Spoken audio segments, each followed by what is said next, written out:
Bonjour à tout le monde. Bonjour à tout le monde. Président, on vous attend très doucement. J'attendais le maire de Sainte-Anne pour pouvoir commencer. Et donc maintenant, est-ce qu'on peut commencer est-ce qu'on a assez d'élus? Oui, le quorum est atteint et le maire de Sainte-Anne, il règle un problème administratif et après il se connecte, il m'a dit. Ok. Ok, d'accord, pas de problème.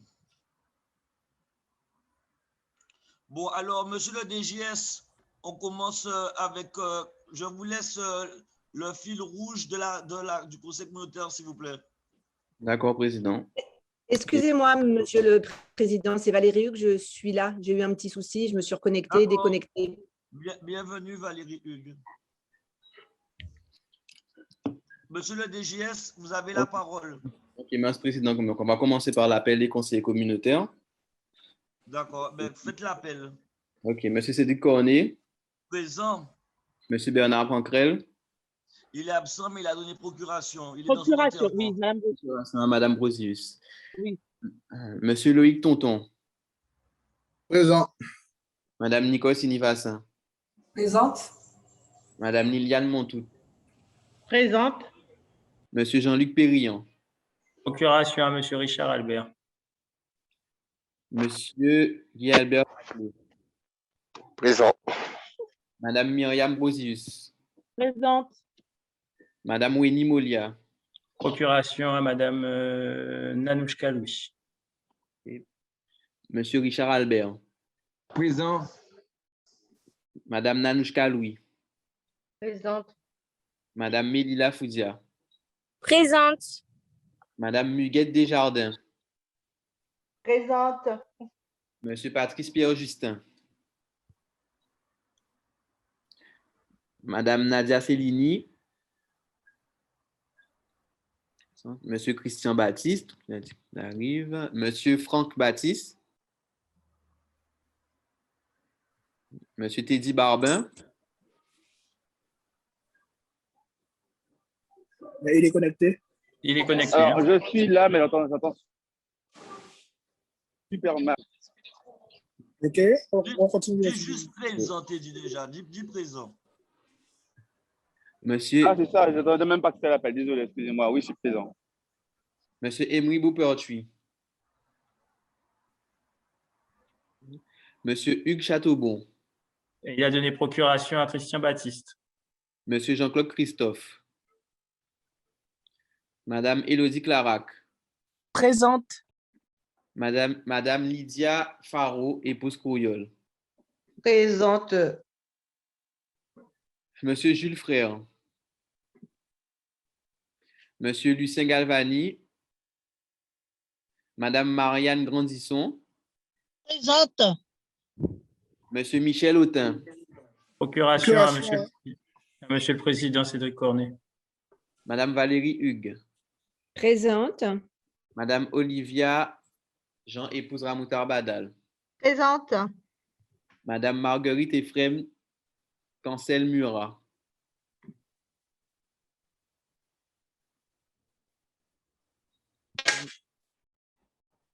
Monsieur Jacques Cancel. Madame Sylvia Laptès. Procuration à madame Valérie Hugues. Monsieur Éric Latchoumanin. Présent. Monsieur David Lutin. Il a donné procuration à monsieur Baclé. C'est ça. Madame Mariette Mandré. Monsieur Teddy Marie. Présent. Madame Nina Poulon. Procuration à madame Nanouchka Louis. Madame Sophie Péroumal. Présente. Monsieur Yves Kikerez. Présent. Monsieur Patrick Solvay. Procuration à madame Marianne Grandisson. Et madame Jocelyne Viroulant. Présente. Voilà, donc nous avons le quorum. Donc, je vais en profiter pour rappeler les règles de la tenue de ce conseil en visioconférence. Le président expose chaque point inscrit à l'ordre du jour, puis donne la parole aux membres de l'Assemblée. Il dirige les débats. Les membres s'expriment à tour de rôle après avoir été préalablement autorisés à prendre la parole par le président. Les temps de parole doivent être raisonnables. Il faut privilégier les interventions courtes et efficaces pour que tous les participants puissent s'exprimer. Les membres de l'Assemblée sont invités à privilégier les fonctions lever la main ou le chat pour signifier leur volonté de prendre la parole. Avant de s'exprimer, chaque membre doit activer son micro et se présenter en déclinant son nom et son prénom. Pendant le déroulement de la séance et afin d'éviter tout bruit, tous les bruits de fond pouvant perturber son bon déroulement, les membres de l'Assemblée sont invités à couper leur micro, sauf pendant le temps où ils s'expriment. À l'issue des débats, le président procède au vote. Donc, lors du vote des différentes affaires, afin de gagner du temps et gérer efficacement la tenue du Conseil, le président propose aux membres connectés qui souhaitent s'abstenir ou voter contre de s'identifier préalablement. Monsieur le DGS et Monsieur le Président, notons l'arrivée de Monsieur Baptiste. D'accord. Bienvenue à Christian Baptiste, maire de Sainte-Anne. Oui, bonjour à tous. Désolé, j'avais une contrainte administrative. Il n'y a pas de problème, Christian. D'accord.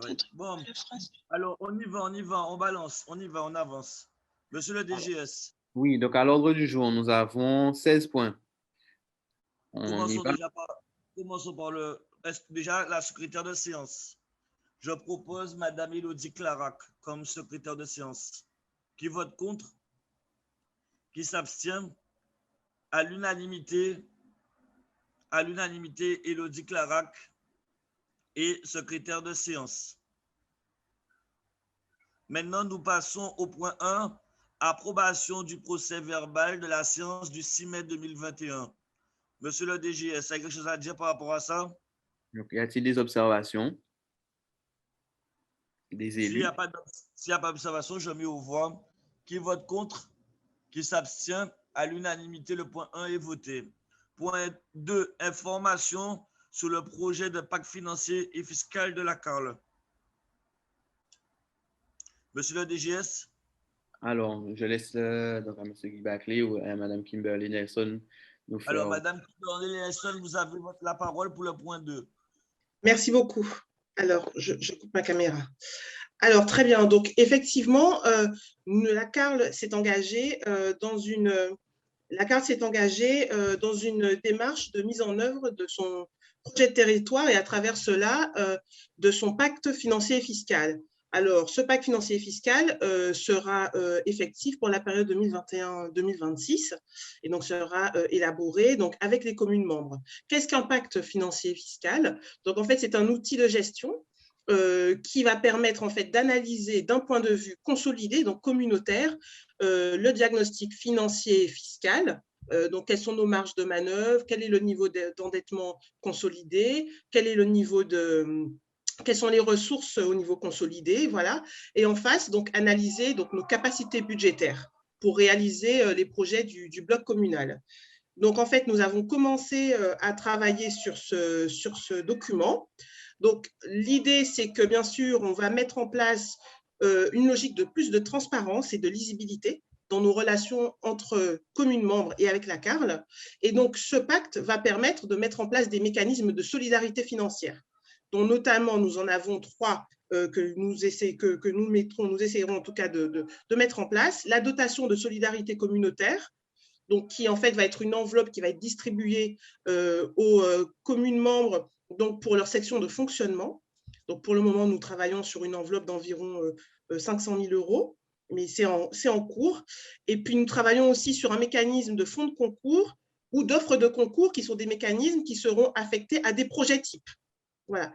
Donc, cette initiative de la CARL est particulièrement innovante à l'échelle de la Guadeloupe. À notre connaissance, il n'y a que Cap Excellence qui a un pacte financier et fiscal pour le moment. Donc, ce pacte sera rendu exécutoire à la signature des maires des communes membres, du président de la CARL, sera voté en conseil communautaire. Donc, nous prévoyons que ce soit fait pour octobre. Et donc, voilà, c'est dans cet objectif que, bien sûr, nous proposons donc, au Conseil d'approuver voilà, cette élaboration. Donc, ce sera fait pour octobre. Donc, bien entendu, une méthodologie de travail qui sera en collaboration avec les communes membres, que ce soit les techniciens, puis ensuite aussi les élus, sera mis en place et sera discuté déjà dans le cadre de l'Observatoire fiscal, social et économique. Excusez-moi? Oui? Poursuivez. D'accord. Dans le cadre de l'Observatoire fiscal, social et économique, qui est déjà un organisme qui existe, voilà, et qui va donc traiter de ce sujet, qui va nous permettre de travailler tous ensemble. Et donc, ces dispositions seront discutées et arrêtées d'un commun accord pour une finalisation en octobre 2021.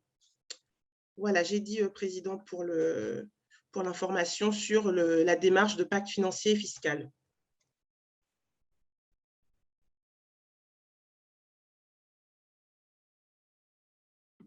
Excusez-moi, le président a été déconnecté. On le reconnecte. Excusez-moi, j'ai une question à poser. Oui, et on va vous présenter Madame Nelson, qui est la nouvelle directrice des affaires financières. Oui, très bien. Je suis à votre écoute.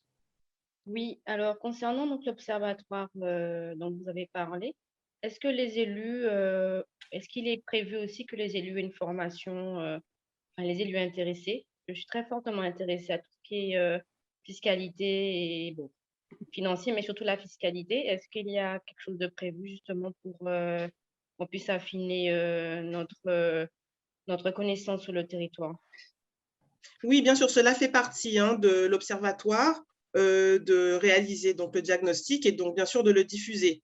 Donc effectivement, prodiguer une formation aux élus dans ce cadre-là, déjà pour le diagnostic, enfin, tous les éléments d'information qui vont ressortir de cet observatoire et ensuite pouvoir les comprendre et avoir effectivement la grille de lecture pour les comprendre. Donc ça, c'est prévu. Donc, il n'y a pas de date arrêtée. Néanmoins, donc moi, je prends bonne note et on vous proposera une séance de formation, une ou plusieurs, sur les différents sujets qui seront évoqués. Donc, pour le moment, ça va être le pacte financier et fiscal. Et s'il y a d'autres sujets qui vous intéressent, je suis ouverte à vos propositions. Et concernant le pacte financier et fiscal en relation avec la CCID, qu'en est-il? Parce que normalement, on avait postulé pour participer à ces commissions. Qu'en est-il? Alors, la CCID, effectivement, doit se réunir au moins une fois par an. Elle n'a pas eu lieu l'année dernière, elle aura lieu cette année, donc à la rentrée. L'objectif de la CCID, de la CIID, c'est de repérer, en fait, de travailler avec la DRFIP sur le repérage des anomalies sur les bases fiscales. Donc, c'est un sujet qui est encore plus précis que l'observatoire, parce que notre observatoire donc, traite les sujets fiscaux, mais aussi financiers. Voilà. Donc, sur la CIID, donc, nous prévoyons donc, de la réunir en septembre. Dans ce cadre-là, nous allons communiquer des informations. Mais donc, c'est parfait, Madame Nelson. Je rappelle que ce n'est pas un point, c'est un point de présentation. Donc là, les élus sont informés. Madame Nelson a dit qu'il y aura une formation pour les élus avant septembre. Donc, je vous remercie. Il n'y a pas de vote et on passe au point numéro 3. Monsieur le DGS? Effectivement, donc le point numéro 3, il s'agit de l'examen et l'approbation du compte de gestion 2020. Voilà, donc là, ce sera encore moi, président, qui vais le présenter. Donc, nous avons alors, avec je veux quand même que Madame Nelson, c'est notre nouvelle directrice financière de la CARL et elle a pris ses fonctions. Donc, je tenais à souhaiter la bienvenue à Madame Nelson et que tous les tous les collègues de la CARL soient au courant de sa venue et de sa présence dans notre entité. Voilà, je pense qu'elle vous dira toutes les capacités, toutes les compétences qu'elle a en termes de maîtrise financière. Mais bon, à l'entendre, vous avez déjà compris qu'on a quelqu'un d'élite qui nous a rejoints. Donc, vous avez la parole, Madame Nelson. Je vous remercie, Président. Je vous remercie. Merci de votre accueil. Donc, peut-être pour le compte de gestion, donc, nous avons Monsieur Destan, qui est donc notre conseiller décideur local, donc qui travaille à la DRFIP, qui seconde donc notre trésorière. qui est présent, mais donc c'est moi qui vais vous présenter donc, les résultats de ce compte de gestion. Alors, peut-être rapidement, c'est un compte, donc le compte de gestion, hein, c'est un document de synthèse, hein, voilà, qui rassemble donc, tous les comptes, qui trace les mouvements au cours de l'exercice. Peut-être juste rapidement, donc le compte de gestion, il retrace l'ensemble des opérations, principalement aussi en termes d'actifs passifs. Voilà, globalement, on est sur un montant d'excédent de fonctionnement de 8 367 330,65 €. Alors attention, nous allons vous donner plus d'éléments sur le compte administratif. Hein. L'objet, en fait, peut-être juste pour redire, le compte administratif doit être concordant avec le compte de gestion, ce qui est le cas. Donc, ce qui est très bien. Et donc, je vous donne juste les gros chiffres. Et puis ensuite, dans le cadre de la discussion du compte administratif, on va expliquer ça plus en détail. Donc, on a un excédent de fonctionnement de 8,3 millions globalement, un déficit d'investissement global qui est de moins 2 559 404 €. Et donc, l'excédent global de l'exercice, donc qui est le solde des deux, l'addition des deux, est donc de 5 807 926 €. C'est le résultat donc, du compte de gestion qui est préparé par notre trésorière. Voilà. Et il est concordant avec notre compte administratif que je vais vous présenter juste après ce vote.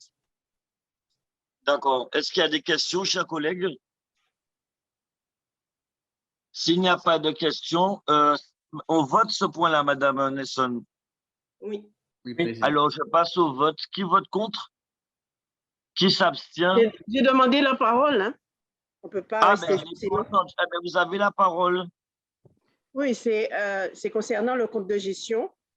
Alors, moi, je voulais dire d'abord, hein, faire une entrée en matière parce que moi, je trouve quand même, alors je ne sais pas s'il y avait des urgences hein, pour pouvoir présenter ce compte, enfin ces éléments budgétaires aujourd'hui, parce que j'avoue, après une période de campagne, aujourd'hui, en plus travaillant, personnellement, moi, je n'ai pas eu le temps d'examiner correctement cet outil-là, ce document-là. En tout cas, qui est-ce qui parle? C'est Madame Virolan, je pense. Madame Virolan. Il faut le voter avant le 30 pour information, Madame Virolan, avant le 30 juin. Alors, moi, je me doutais qu'il y avait quand même une urgence qu'on aurait dû préciser. Parce que je dis sincèrement, dans cette période-là, nous n'avons pas eu le temps, enfin, personnellement, je n'ai pas eu le temps d'examiner la totalité des documents. Mais en tout cas, bon, je me ferai fort. Madame Virolan, vous avez été éliminé au premier tour. Vous avez une semaine pour travailler le document. Écoutez, moi, je ne vois pas ce qu'il y a. Moi, je l'attendais, celle-là. Je ne vois vraiment pas ce qu'il y a à parler comme ça. Je ne vois, sincèrement, vous ne restez pas à votre place. Vous ne savez pas rester à votre place. Vous ne savez pas. Et moi, sincèrement, vous êtes un président médiocre. Vous êtes un président médiocre. Hein? Madame Virolan, vous avez une semaine pour sincèrement, je parle sérieusement. Nous allons examiner les documents budgétaires. Vous me parlez de mon échec au premier. Vous savez, la politique, ce n'est pas ma vie. Hein. Vous êtes un politicien. Vous êtes un politicien de vie. Moi, personnellement, à 30 ans, j'avais déjà une maison et je dirigeais une entreprise de 50 salariés. Donc, ce n'est pas ma vie. D'accord? Occupez-vous plus de votre vie personnelle que la mienne. Comme le professionnel. Comme une personne responsable. C'est du n'importe quoi. C'est du n'importe quoi. C'est du n'importe quoi. Respectez les gens. Respectez les gens. Commencez par les respecter. Le manque de travail. Madame Virolan, nous ne sommes pas là aujourd'hui. Madame Virolan, nous ne sommes pas là aujourd'hui pour parler de vie personnelle des gens. Monsieur Tonton, arrêtez, hein. Arrêtez. Madame Virolan, nous ne sommes pas là pour parler de la vie personnelle des gens. Le document, ce n'est pas une excuse. Alors, bon, moi, je vous dis, je reprends ce que je dis. Et si vous avez quelque chose à dire par rapport à ça, recommencez. Et moi, je vais recommencer. Eh bien, recommencez, Madame Virolan. Mais je vous dis que je n'ai pas eu le temps d'examiner ce document-là et je me ferai fort de vous poser toutes les questions, de vous demander tous les documents. Mais j'ai des questions. On a Madame Nelson, on a tout le monde qui est là pour vous répondre. Eh bien, laissez-moi parler. Nous allons examiner 30 millions de crédits. Aucun élu ne peut dire qu'il n'a pas eu le temps d'étudier le document. Le document moi, je le dis, parce que moi, je ne suis pas payé par vous. Je ne suis pas payé par vous. On vous écoute, Madame Virolan, on vous écoute. Alors, premièrement, j'aimerais bien qu'on m'explique certaines choses concernant le montant des charges à caractère général. Il me semble que 18 millions, ça me paraît énorme sur le fonctionnement. Deuxièmement, qu'on me réponde à la page 30, 2182, matériel de transport, 84 210. J'aimerais avoir plus d'explications sur ces éléments-là. Matériel de Madame transport. Nelson, répondez à Madame Birolan, s'il vous plaît. Oui, très bien. Donc, Madame Birolan, effectivement, donc sur les charges à caractère général, donc principalement sur les 18 millions d'euros, en fait, nous avons à peu près 16 millions d'euros qui sont liés à l'exercice de la compétence déchets. Donc voilà. Et ensuite, en ce qui concerne les 84 000 euros de matériel de transport, quelle est votre question? C'est de l'investissement. Il s'agit de quoi? C'est un achat, c'est quoi? Écoutez, si c'est de l'investissement, oui, donc ça doit sans doute être un achat. Peut-être Jérôme Rupert, notre bon responsable budget, est-ce que vous êtes connecté? Oui, je suis connecté. Répondez à Madame Birolan qui va avoir des informations complémentaires. Donc, ça correspond à l'acquisition de véhicules. Vous avez bien parlé du compte 2182 matériel roulant? 2182, oui, matériel roulant, 84 210. Voilà, il y avait, on a fait l'acquisition d'un tractopelle. Oui. Et l'acquisition de véhicules de service. Combien de véhicules, s'il vous plaît? Là, je n'ai pas forcément le nombre exact. D'accord. Mais ça, c'est une précision qu'on peut vous apporter, Madame Birolan, par email. Si vous êtes d'accord, on peut vous envoyer tous ces éléments-là. Tout est très clair dans nos comptes, donc on transmet moi, ça, je n'en doute pas, sinon vous ne seriez pas là, madame. Deuxième, autre chose, c'est concernant à la page 34. Vous avez donc… On est sur le compte administratif, là? Non, non, non. Un compte de gestion? Okay. Compte de gestion. Le compte de gestion. Non, non, le compte de gestion. Sur le 606-31. Le 606, pardon, 28. Achat stocké d'alimentation, c'est quoi ça? 379 000. Peut-être Monsieur Rupert. C'est-à-dire que je n'arrive pas à voir mon document. Attendez. Ah. Je vous remercie.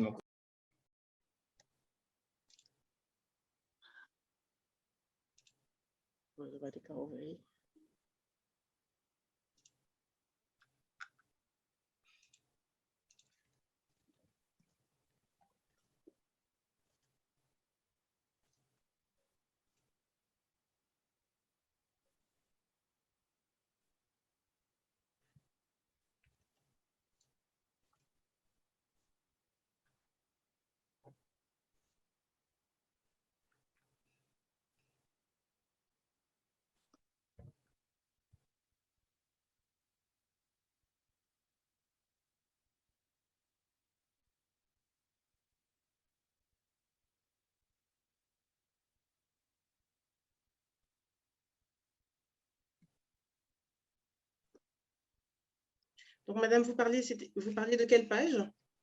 Alors, je parlais de la page 34, je crois. La page 34, voilà. Pas la page 34, la page 33. 33, achat non stocké d'alimentation, 379 384,43. Je ne sais pas ce que ça représente.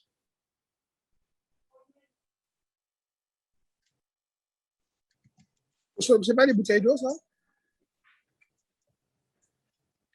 C'est ce que j'allais dire. Ça doit être l'opération d'eau potable. Voilà. C'est ça. La distribution. Ça doit être tout, c'est ça. Non, ça correspond à l'approvisionnement d'eau, de bouteilles d'eau. D'accord. L'eau qui a été distribuée aux administrés, c'est ça? Voilà. D'accord. Nous allons en parler dans le compte administratif, effectivement, madame. D'accord. Et concernant le 6232, la page 34, je suppose que c'est dans le compte administratif aussi. Il y aura des détails sur ça. 6232 à 6238, publicité, publication, pour un montant exorbitant. Donc, ça m'interpelle, tout ça. Publication des relations publiques, vous parlez du montant de 35 000 euros? Il y a un montant il y a un montant de 344 000 et ensuite des petits montants de 25, 36, 5, 23, 2000. Enfin bon, ça représente quand même un montant. Il y a des dépenses qui ont été annulées, évidemment. Alors, il y a 291 000, pardon, dépenses nettes et ensuite 26, 35 et 22 de dépenses nettes. Oui, donc ça, on ne va pas pouvoir vous apporter cette précision maintenant pour le compte administratif. En revanche, on va pouvoir vous renvoyer les éléments par email pour vous dire exactement à quoi ça correspond et les mettre en perspective par rapport à ce qui a été fait l'année dernière aussi, pour pouvoir comparer. Je vous remercie, madame. Donc, j'écrirai. Très bien. Je vous en prie. J'ai d'autres questions, mais bon, on les verra au compte administratif sans doute. Très bien. Oui. Merci. Excusez-moi, Valérie Hugues, j'ai demandé la parole sur le chat. Je ne sais pas si vous l'avez vu et s'il y a d'autres personnes qui ont demandé la parole. Vous avez la parole, Madame Valérie Hugues.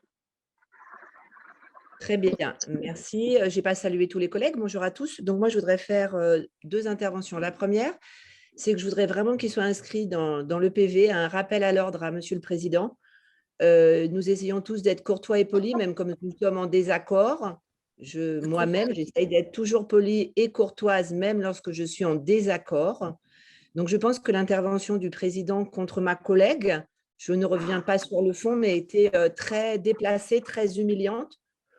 Et je pense que, un, ça doit figurer sur le procès-verbal et deux, un rappel à l'ordre à Monsieur le Président ou éventuellement ses excuses et que cela ne se reproduise plus. En effet, lorsque nous prenons la parole, je pense que nous sommes tous élus, tous responsables, on a des idées, on a des positionnements et il faut arrêter de se couper la parole ou en tout cas que le président qui représente la CARL coupe la parole à tout va, y compris à éventuellement des gens qu'il suppute comme étant opposants systématiques, qui ne réfléchissent pas. Donc ça, c'est ma première chose.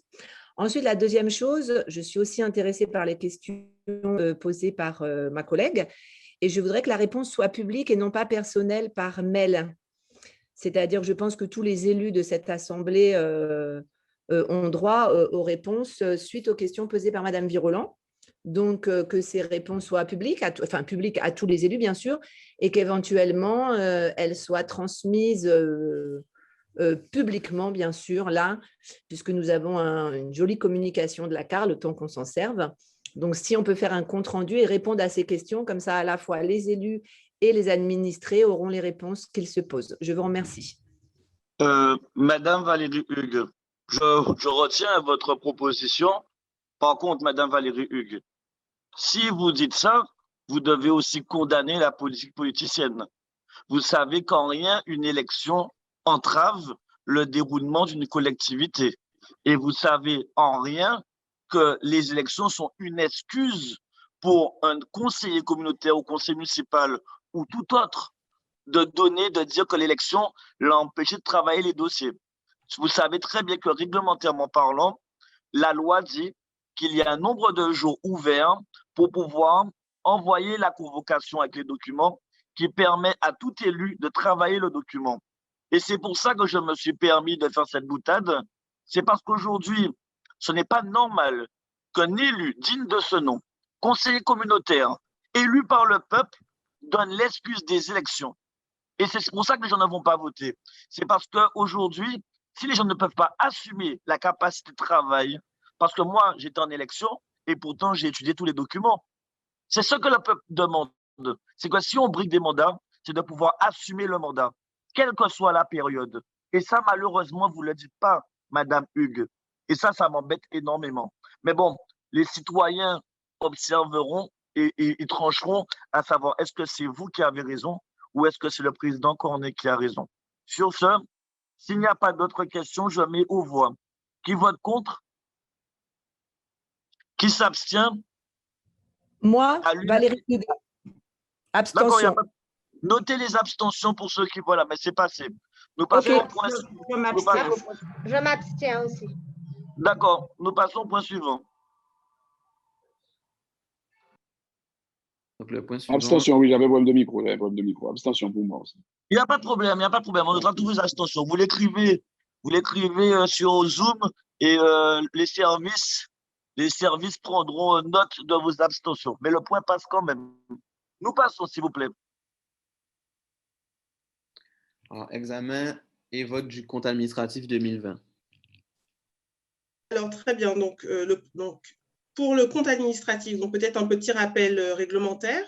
Donc, en fait, donc on est obligé donc par la loi de voter ce compte administratif. Et donc, en fait, à la clôture de l'exercice budgétaire, il intervient au 31 janvier de l'année N+1. Là, sa spécificité, c'est qu'il rapproche les prévisions donc, du budget supplémentaire de ce qui a été effectivement réalisé. Il va aussi présenter les résultats comptables de l'exercice, donc l'exercice 2020, et ensuite, il va les affecter. Enfin, donc, il est soumis par l'ordonnateur et doit être voté par l'Assemblée délibérante. Donc, peut-être un point sur les restes à réaliser. Donc, ce sont les dépenses qui sont engagées, mais qui n'ont pas été mandatées, ou les recettes qui n'ont pas été perçues. Voilà, donc ce sont des éléments qui ont été engagés, mais dont l'argent n'est pas arrivé. Voilà. Donc, peut-être je vous propose d'avancer, le dérouleur. Voilà. Donc, peut-être un point sur les recettes, enfin, les restes à réaliser. Donc, nous avons 717 000 euros, 720 000 euros de recettes d'investissement qui restent à recevoir. Donc, c'était le cas au 31 décembre. Merci, Madame Nelson. Est-ce que, chers collègues, vous avez des questions par rapport à ce point que présente Madame Nelson? S'il n'y a pas de questions, je mets aux voix. Qui vote contre? Qui s'abstient à la majorité? J'ai demandé la parole. Décidément, vous ne voulez pas… Mais je ne vous ai pas entendu. Alors, vous avez la parole. D'accord, très bien. La même observation vaut que tout à l'heure concernant le document que je n'ai pas pu examiner. Concernant le compte administratif, en fait, ce sont les mêmes questions qui allaient revenir. Mais bon, je retiens votre proposition, madame, de vous poser les questions parce qu'effectivement, j'ai de nombreuses interrogations, tout en sachant que quand même, cette équipe a commencé la prise en main de ce budget n'est effectif pour cette équipe qu'à partir du mois de juillet. Donc, c'est vrai qu'on ne peut pas imputer la totalité des charges à cette gouvernance. Donc, j'aurai quelques questions, les mêmes, je crois, enfin les mêmes noms, notamment, les divers. Alors, vous avez beaucoup de divers. Alors, je vous dis la page 13. Sur la page 13, l'alimentation, vous m'avez donné l'explication. Les contrats de prestation de services qui me paraissent aussi importants, mais bon, je suppose qu'il y a une explication. Mais en tout cas, les divers. Alors, pourquoi il y a autant de divers? Divers 86 000, divers 309 000, divers 1000, ça me paraît important quand même. Ça représente quand même un montant je crois, j'ai fait le calcul, un montant assez important pratiquement de 521 000 de prévus, 364 véritablement d'exécutés. Donc, est-ce que vous pourriez nous donner des explications sur ces divers, sur voilà, alors, je vais demander à… Alors, excusez-moi, je ne vois plus. Oui. Je vais demander à M. Rupert de répondre. Peut-être juste un point sur le divers de cette année. Donc, le plus gros montant qui est de 309 000 euros. Donc, c'est le compte 62-38. Je regarde l'année dernière, il était à 544 000. Donc, il était presque 50% au-dessus de celui de… Et donc, c'était sur le compte administratif 2019. Donc, effectivement, on est plus sur une réduction pour le coup de ce montant de divers. Alors, après, je vais demander peut-être à M. Rupert de nous préciser exactement ce que ce compte, à quoi correspond ce compte. Alors, pour répondre à votre question, les comptes qui sont généralement au divers, c'est dû à la nomenclature M14. C'est-à-dire, c'est comme ça que le plan est établi. Il ne rentre pas assez en profondeur pour donner le détail des prestations.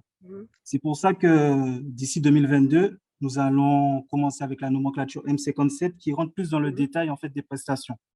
Du coup, concernant le compte 6238, c'est le compte qui est lié à la communication, ou les frais de communication. C'est énorme. C'est énorme. Tous les comptes divers, c'est la communication? Non. J'ai bien précisé le 6238. Le 6238, 309 000 euros? Purée. Mais comme vous a indiqué Madame Nelson, on a réduit sur la communication. Avant, c'était 1 million d'euros. Oui, non, mais bon, ça n'explique pas, ça n'excuse Oui, pas mais pour c'est autant. quand même divisé de Ça n'excuse pas pour autant. 70%. C'est quand même divisé de C'est énorme. 70%. C'est On énorme. passe de 1 million à 300 000. Moi, je ne sais pas, hein, mais et pourtant, c'est dans votre minorité que ces personnes ont voté pour ça. Donc, comme c'est Personnellement, énorme, je suis conseiller communautaire depuis le 5 juillet, depuis le 15 juillet 2021, je suis conseiller communautaire. Donc, moi, je ne gère pas le passé, que les gens gèrent leur passé eux-mêmes. Moi, je m'exprime sur les 309 911,43 qui me paraissent très. Mais je vous le redis, par contre, il faudra mettre en parallèle les 1 million de l'année dernière, où on n'était pas là. Il faut être juste dans la vie. Il faut être juste. Alors, je pense avoir si débuté 300 000 euros vous choquent, mes 1 propos million en devrait vous disant, tuer. je pense avoir débuté mes propos en disant que j'étais consciente que vous n'étiez responsable de ce budget qu'à partir du mois de juillet 2020. Je pense l'avoir dit, d'accord? Donc, je sais que vous êtes responsable des 7 douzièmes.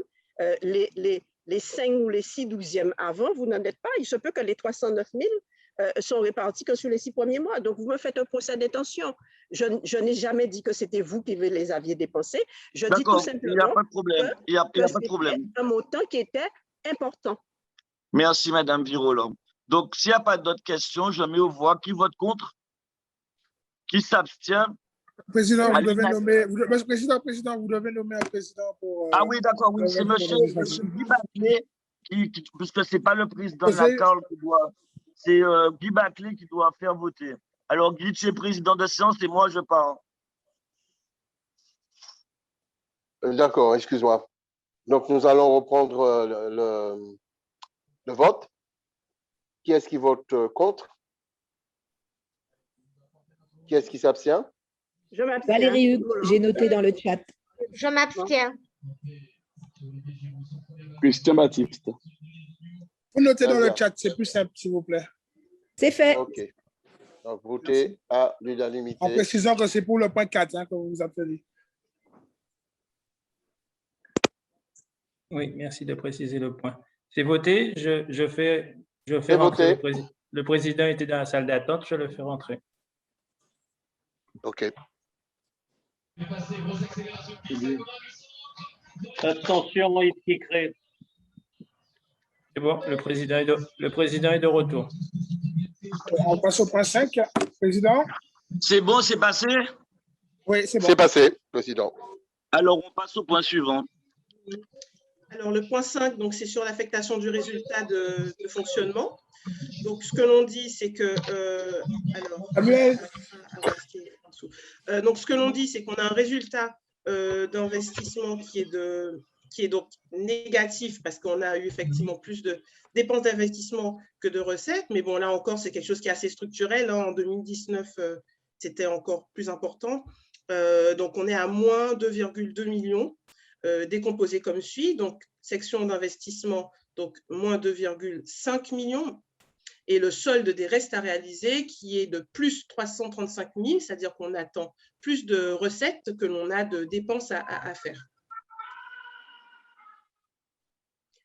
Voilà, concernant ensuite la section de fonctionnement, donc elle est excédentaire effectivement, donc on est à plus 8 300 000 euros.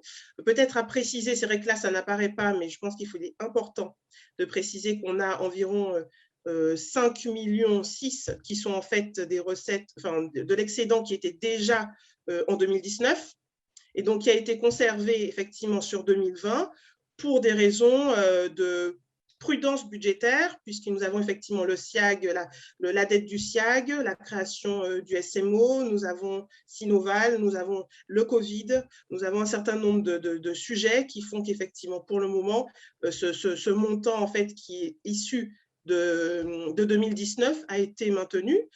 autre point, nous avons un PPI de plus de environ 67, entre 67 et 68 millions d'euros. Donc, en fait, cet excédent est inclus donc, dans notre plan de financement et il ne sera, dès l'année prochaine, à vrai dire, ne devrait plus être présent puisque nous avons contracté un emprunt pour pouvoir financer ce PPI de 68 millions. Donc, cet excédent est inclus dans notre plan de financement à moyen terme, puisque le PPI doit prendre fin avant la fin de l'exercice, avant le mandat, la fin du mandat. Donc, l'affectation du résultat de la section de fonctionnement, donc elle est de 8,4 millions, comme je disais, affectée comme suit. Donc, nous avons 2,2 millions d'investissements de fonctionnement capitalisés, 6,1 millions d'excédents de fonctionnement. Voilà. Et donc, on vous propose de délibérer. D'accord. Est-ce que là, c'est moi qui vote ou c'est M. Bacri qui fait voter? C'est vous, Président. D'accord. Alors, je mets aux voix qui vote contre, qui s'abstient à l'unanimité des présents. On passe au point suivant. Alors, le point suivant, il s'agit de la fixation des tarifs et modes de perception de la taxe de séjour 2022.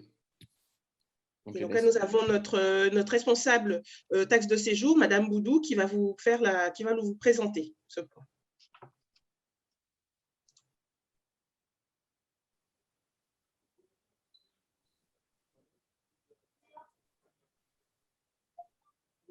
Madame Boudou, vous êtes là? Madame Boudou?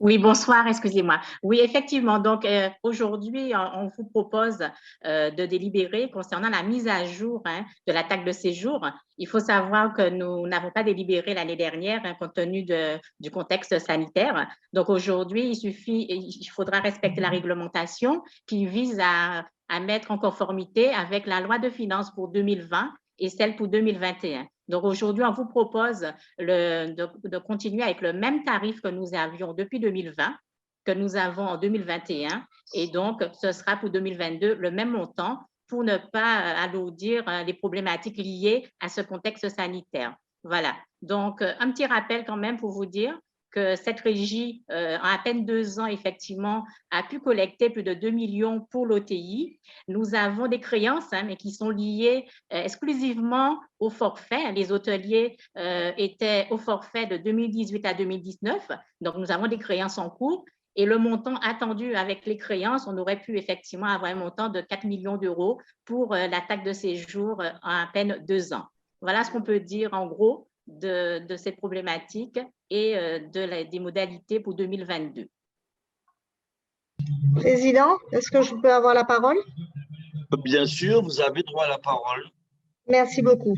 Alors, concernant ce point sur la taxe de séjour, donc aucune particularité. J'ai plus 2 questions à poser. Qu'est-ce qui est mis en place pour recouvrer les impayés? Première question. Et deuxième question, étant donné qu'aujourd'hui, les professionnels travaillent avec des réseaux, comme par exemple, je dis Gîtes de France ou autres réseaux, qui collectent en direct aujourd'hui la taxe de séjour, comment est payée cette taxe de séjour à la CARL, en sachant que nous, propriétaires, par exemple, nous ne la collectons plus. Voilà. Est-ce qu'il y a une convention qui est signée avec les réseaux? Comment ça se passe et comment on collecte cette taxe de séjour? Est-ce que Mme Vanoukia est présente, puisque M. Sylvain Quitter est parti de la CARL? Est-ce qu'elle est là, Mme Vanoukia? C'est Mme Boudou pour répondre, Président. Ah ben d'accord, donnez-lui la parole pour répondre à Mme Ramouta. Alors oui, effectivement, il faut savoir que tout est mis en œuvre, Mme Ramouta. La réglementation a beaucoup changé, a évolué. C'est vrai qu'auparavant, ce sont les hébergeurs qui collectaient la taxe de séjour.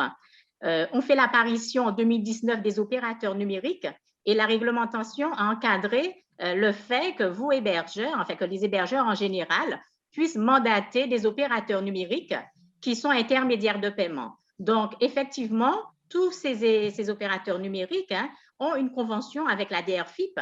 Ces montants qui sont récoltés en votre nom sont reversés auprès de la DRFIP, qui sont reversés à leur tour auprès de la CARL, qui mandate auprès de l'OTI ensuite. Parce que vous savez que vous avez un office de tourisme intercommunal qui a un statut juridique en EPIC. Donc, automatiquement, toutes les sommes récoltées sont directement reversées à l'OTI pour son fonctionnement, pour la promotion touristique du territoire. Voilà. Concernant le contentieux, effectivement, le contentieux qui existe est lié au forfait.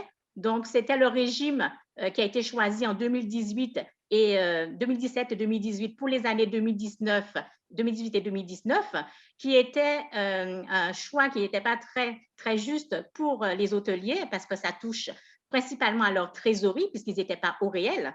Aujourd'hui, ces choses faites, depuis janvier 2020, ils sont au réel et donc reversent intégralement la taxe qu'ils ont collectée selon leur capacité et leur parc d'hébergement en termes de capacité d'accueil. Donc, aujourd'hui, nous avons une taxe de séjour qui reflète la réalité de notre territoire.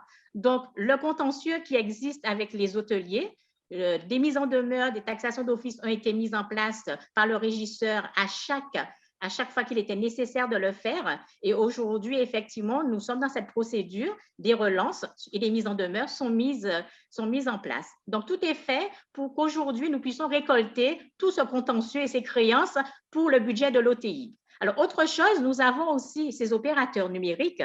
Beaucoup ont récolté. Et il a fallu que le service taxe de séjour, à la personne de M. Sylvain et son équipe, que nous puissions faire un travail pendant plus de 6 mois pour retrouver tous les opérateurs numériques par lesquels passait tout le parc d'hébergement de notre territoire. Donc, ces choses faites aujourd'hui, nous les avons identifiées et nous avons pris la tâche de chacun d'entre eux pour leur réclamer les sommes qu'ils avaient récoltées parce que beaucoup n'avaient pas pris le soin de nous les transmettre et de nous le reverser. Aujourd'hui, chez Chose Faite, nous avons un contentieux d'un opérateur numérique le plus important du territoire qui nous doit effectivement 295 000 € de taxe de séjour sur les exercices 2018, 2019 et 2020. Et là, justement, nous avons fait des démarches et nous sommes en cours de récupérer ce montant-là. Voilà ce qu'on peut dire concernant ces créances et le rôle des opérateurs numériques pour notre territoire. Merci beaucoup, Mme Doudou. De rien. Est-ce qu'il y a des questions par rapport à son intervention, Mme Ramouta ou les autres collègues? Non, elle a répondu à mes questions, Président. Qui vote contre? Qui s'abstient? S'il n'y a pas d'opposition, à l'unanimité des présents. Nous passons au point suivant, s'il vous plaît.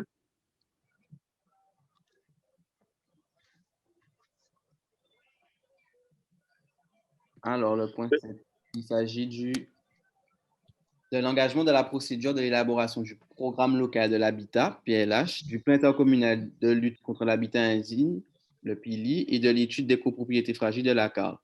Donc, il s'agit de l'approbation du lancement d'une mission d'accompagnement et approbation de du plan de financement prévisionnel. Donc, la parole à Mme Méry Desbois. Oui, bonsoir à tous. Donc, effectivement, il s'agit pour le conseil communautaire de pouvoir se prononcer sur la procédure d'élaboration du programme local de l'habitat et aussi donc, du plan intercommunal de lutte contre l'habitat indigne, ainsi que l'étude des copropriétés fragiles de la CARL. L'objectif étant de pouvoir lancer la mission d'accompagnement, donc se faire accompagner par un cabinet expert et aussi d'approuver le plan prévisionnel de financement donc du PLH, du PILI et de l'étude de copropriété. Alors, le PLH, en fait, c'est le document stratégique d'orientation pour la mise en œuvre de la politique locale de l'habitat sur le territoire intercommunal. Et ce PLH, en fait, doit être mis en œuvre sous forme de 3 étapes. Donc, les 3 étapes sont le diagnostic de la situation du logement sur le territoire donc, de la CARL. La deuxième étape, c'est les documents d'orientation afin de faire les choix de développement du territoire, ainsi que les différents moyens à mettre en œuvre pour satisfaire les besoins en termes de logement. Et enfin, le programme d'action qui va permettre de définir toutes les actions à conduire sur le parc de logements existants. Donc, ce sera donc un marché sous forme de 3 lots. Le premier lot, c'est le PLH. Le deuxième lot, donc, c'est le PILI, effectivement. Donc, le PILI, c'est donc tout le volet d'indignité. Donc, ça répond.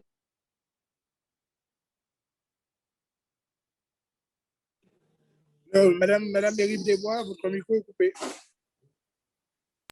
Ah, pardon, excusez-moi, ça s'est coupé. Donc, en fait, je disais que le deuxième lot, c'est le PILI, donc tout ce qui est le volet, donc lutte contre l'habitat indigne et toute la démarche de repérage de l'habitat d'indignité sur le territoire donc, de la CARL, avec la phase, donc première phase, la phase de diagnostic, et la deuxième phase, c'est la phase de plan d'action. Et enfin, le dernier lot, c'est le lot qui concerne l'étude de copropriété fragile. Et là, donc, il s'agira effectivement aussi de choisir, de définir donc, le diagnostic territorial et aussi le plan d'action. Donc, voilà pour la description des 3 lots relatifs donc, à cette politique locale de l'habitat. Donc, l'objectif, c'est voilà, que le conseil communautaire puisse valider donc, le plan prévisionnel de financement qui est donc de 225 000 € en sachant que qu'il y a des financements qui seront sollicités donc grâce à partir de l'État. Donc pour le PLH, l'État en termes de recettes, donc c'est 165 000 €. Donc il y aura 80% pour le PLH, donc 80 000 € qui pourront être sollicités donc au niveau de l'État. Pour le PILI, donc tout ce qui relève de l'habitat indigne, donc il y aura 80% aussi, donc 60 000 €. Et enfin, pour les copropriétés fragiles, donc 50% via l'Agence nationale de l'habitat, avec 25 000 € qui seront sollicités en termes de financement. En sachant qu'il est aussi proposé donc, pour le département donc, 20 000 € en termes de subventions, pour tout le volet effectivement habitat indigne et tout le volet social, et donc ça reviendrait donc à 40 000 € pour la Riviera du Levant, en sachant que le montant total est de 225 000 € pour l'ensemble du marché, pour les 3 lots, donc le PLH, le PILI et l'étude relative aux copropriétés fragiles. Merci, Madame Mégué-Desbois. Chers collègues, avez-vous des questions à poser sur ces 2 outils que Madame Desbois vient de présenter? S'il n'y a pas de questions, je mets au voix. Qui vote contre? Qui s'abstient?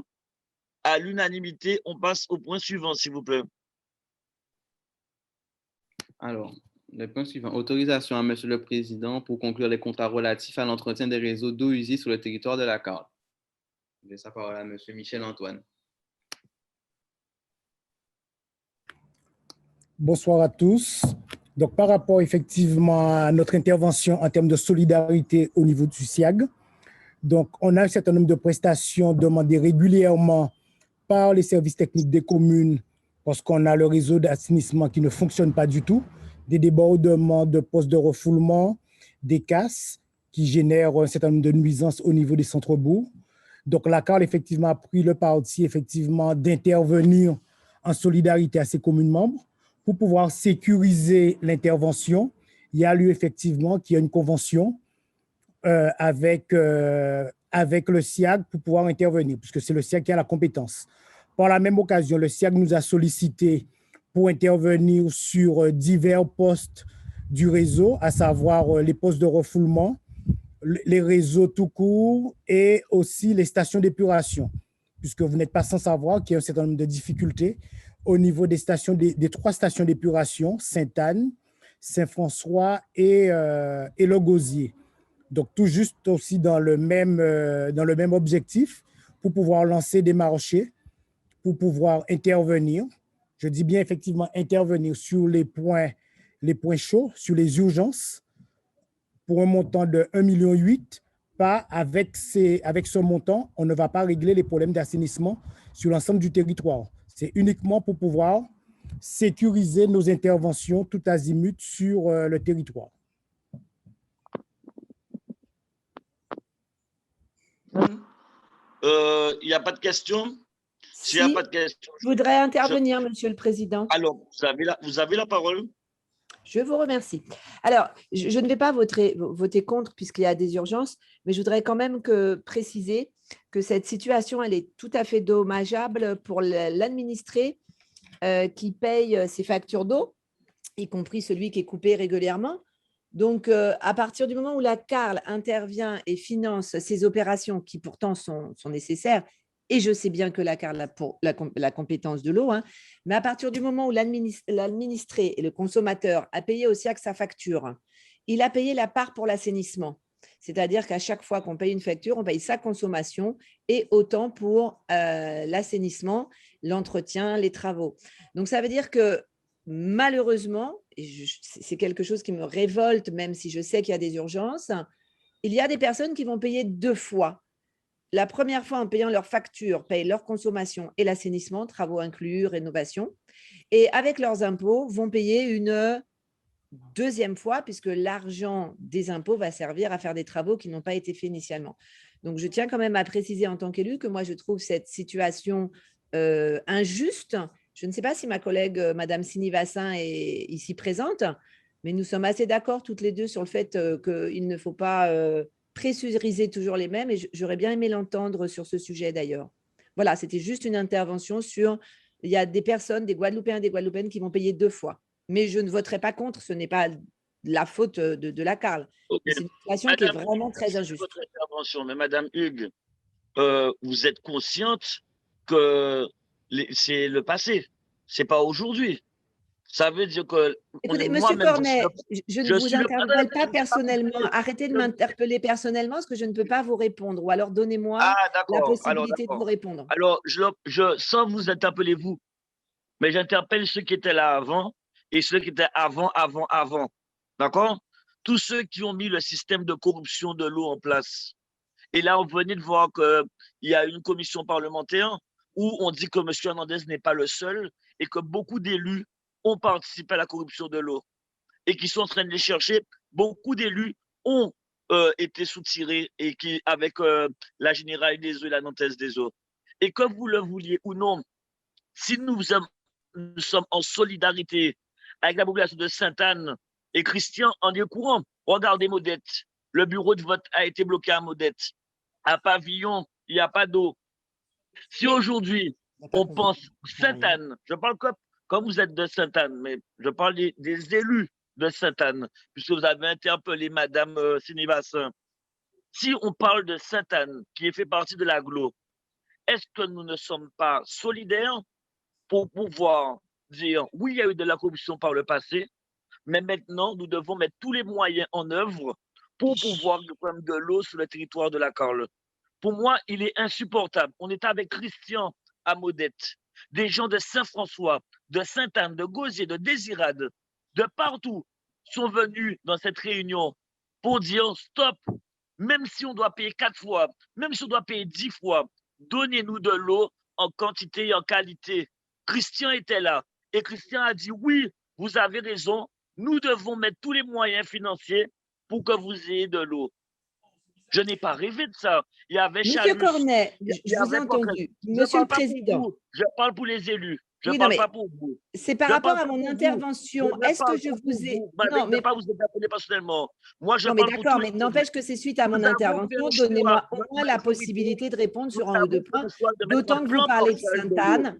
Madame, pourquoi vous me répondez? Vous ne m'avez pas pour parler personnellement. Moi, je parle pour tous les élus. Mais moi, je vais parler aussi pour tous les élus quand vous me redonnerez la parole.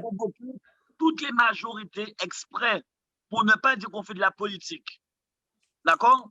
Je leur redis, Madame Hugues, pendant 6 ans, vous allez vous offusquer parce que pendant 6 ans, oui, nous allons payer pour rattraper la corruption qu'il y a eu par le passé. Parce que moi, ce qui m'intéresse dans 6 ans, c'est que les habitants de Gosier, les habitants de Sainte-Anne et les habitants de Saint-François, les habitants de Désirade aient de l'eau en quantité et en qualité de robinet. C'est ma seule préoccupation. Si on doit payer 2 fois, on paiera 2 fois. Très bien, Monsieur le Président. Je voudrais, si vous m'autorisez à prendre la parole. Je passe au vote. Excusez-moi, je voudrais la parole, intervenir, Président. Je voudrais intervenir, Président. Je t'écoute, Monsieur le maire. Monsieur le Président, j'ai demandé la parole après Monsieur Baptiste, si vous le souhaitez, mais je vous ai quand même demandé la parole. Laissez Monsieur le maire parler, après je vous donnerai la parole. Monsieur le maire. Alors moi, je voudrais revenir au sujet, parce que le sujet, c'est sur l'assainissement. Hein. Ça s'appelle autorisation du Conseil communautaire à Monsieur le Président pour conclure des contrats relatifs à l'entretien des réseaux d'eau usée sur le territoire de la Carle. Donc, on n'est pas sur l'eau potable, on est sur l'eau usée. Oui, mais les deux, tu sais très bien, Baptiste, que les deux. Président, laisse-moi terminer. Non, oui, mais je suis très bien placé pour savoir, mais simplement pour ne pas perdre de temps, je suis très bien placé. et je suis très bien placé, donc c'est quelque chose que je maîtrise parfaitement. Mais simplement, c'est que je dis qu'on est sur un sujet, c'est sur l'eau usée. Donc, par conséquent, je voudrais aussi qu'on puisse rester sur le sujet. Maintenant, on peut parler de l'eau, hein, et on peut parler de l'eau jusqu'à 24 heures, ça, c'est pas un problème. Donc, ça veut dire que je vais poser une question, donc je voudrais qu'on me réponde sur ma question précise et sur l'eau usée. Précisément, je voulais savoir, est-ce qu'on peut me donner les détails aujourd'hui, les 1,8 million hors taxe sur les interventions d'urgence sur le territoire de la CAL? Évidemment, ça m'intéresse, bien évidemment, mais sur l'ensemble, les 1,8 million vont servir. Qu'est-ce qui a été défini en priorité? Bien sûr. Monsieur Michel-Antoine, répondez au maire de Sainte-Anne, s'il vous plaît. Oui, et fort de cette réponse-là, je me réserve le droit de dire qu'est-ce qui est prioritaire sur ma commune de Sainte-Anne.